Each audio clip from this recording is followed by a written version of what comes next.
Roman सम्राट Marcus Aurelius का एक मशहूर कोट है। और ये वो कोट है जो इंटरनेट पर आते ही समझो एक जंग छेड़ देता है। एक तरफ वो लोग हैं जिन्हें ये बात बहुत गहरी लगती है और दूसरी तरफ वो जो इसे पूरी तरह बकवास मानते हैं। हम जो कुछ भी सुनते हैं वो एक राय है, तथ्य नहीं। हम जो कुछ भी देखते हैं वो एक दृष्टिकोण है, सत्य नहीं। सुनने में तो बहुत गहरा लगता है ना? लेकिन क्या ये सच में सच है? देखिए, जैसे ही ये कोट कहीं दिखता है, पहला कमेंट यही आता है, अरे भाई, लेकिन 1+1 2 का क्या? ये तो एक फैक्ट है, कोई ओपिनियन थोड़े है। और फिर तो बस बात कहीं से कहीं पहुंच जाती है। कोई कहता है कि हमारी गिनती का जो सिस्टम है बेस 10 वो खुद इंसानों का बनाया हुआ एक तरीका है, कोई कुदरती नियम नहीं। और बस हम गणित की क्लास से सीधे फिलॉसफी की एक गहरी गुफा में उतर जाते हैं। और आखिर में कोई ना कोई तो ये कहकर बात ही खत्म कर देता है। लेकिन क्या ये सच में बस एक पुराने सम्राट की राय थी, या इस एक लाइन के पीछे कोई बहुत गहरी, बहुत ही पर्सनल कहानी छिपी थी? चलिए आज पता लगाते हैं। तो चलिए इस इंटरनेट की बहस को थोड़ी देर के लिए पॉज करते हैं और सीधा उस इंसान के पास चलते हैं जिसने ये शब्द लिखे थे, मार्कस ऑरेलियस। मार्कस ऑरेलियस कोई कोने में बैठकर ज्ञान देने वाले दार्शनिक नहीं थे। नहीं, वो उस वक्त दुनिया के सबसे सबसे ताकतवर इंसान थे। एक सम्राट, एक कमांडर इन चीफ और एक फिलोसोफर। ये तीनों रोल एक ही इंसान में, ये सोचना भी कमाल है। पर यहाँ कहानी में एक बहुत बड़ा ट्विस्ट है। इस फिलोसोफर किंग ने किसी शांत, सुनहरे दौर में राज नहीं किया। असल में उनका शासनकाल इतिहास के सबसे भयानक और उथल-पुथल वाले दौर में से एक था। तो यहीं पर यह सवाल पूछना बनता है, जब मार्कस ने लिखा कि सब कुछ एक दृष्टिकोण है, तो उनकी अपनी असलियत क्या थी? वो हर रोज अपनी आंखों से कौन से फैक्ट्स देख रहे थे? उनके लिए जो सबसे बड़ा फैक्ट था ना, वो थी मौत। उनके राज्य में एंटोनाइन प्लेग नाम की एक महामारी फैली, जिसने साम्राज्य के करीब 10% आबादी यानी 50 लाख से 1 करोड़ लोगों की जान ले ली। ये कोई आम बीमारी नहीं थी, ये एक प्रलय था। जरा सोचिए, राजधानी रोम में हर दिन 2000 लोग मर रहे हैं। हर तरफ बुखार, दर्द और मौत का खौफ। ये थी मार्कस ऑरेलियस की रोज की सच्चाई। और मानो ये महामारी काफी नहीं थी, मार्कस का लगभग पूरा शासनकाल साम्राज्य की उत्तरी सीमा पर एक कभी न खत्म होने वाले एक क्रूर युद्ध में बीता।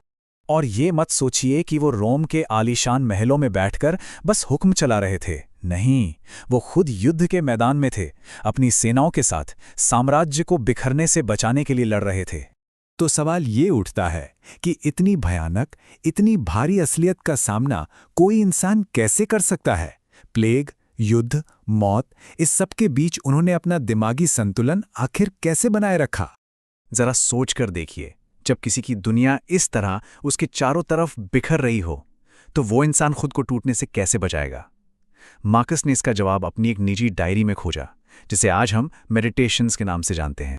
मतलब ये कोई किताब थी ही नहीं, इसे दुनिया को पढ़ाने के लिए लिखा ही नहीं गया था। ये उनकी पर्सनल डायरी थी, जो वो अक्सर युद्ध के मैदान में अपने टेंट के अंदर देर रात को लिखते थे। ये खुद से बात करने का, इस उथल-पुथल में शांति ढूंढने का उनका अपना तरीका था। मार्कस ने स्टोइक फिलॉसफी के एक बहुत ही बुनियादी सिद्धांत का इस्तेमाल किया, जिसे कहते हैं कंट्रोल का द्वंद्व। ये एक बहुत ही सरल लेकिन जिंदगी बदल देने वाला आइडिया है। ये कहता है कि दुनिया में दो तरह की चीजें हैं, एक जिन पर हमारा कंट्रोल है और दूसरी जिन पर हमारा कंट्रोल नहीं है। हम बाहरी घटनाओं को, जैसे कोई महामारी या युद्ध, कंट्रोल नहीं कर सकते। हम दूसरे लोगों को कंट्रोल नहीं कर सकते।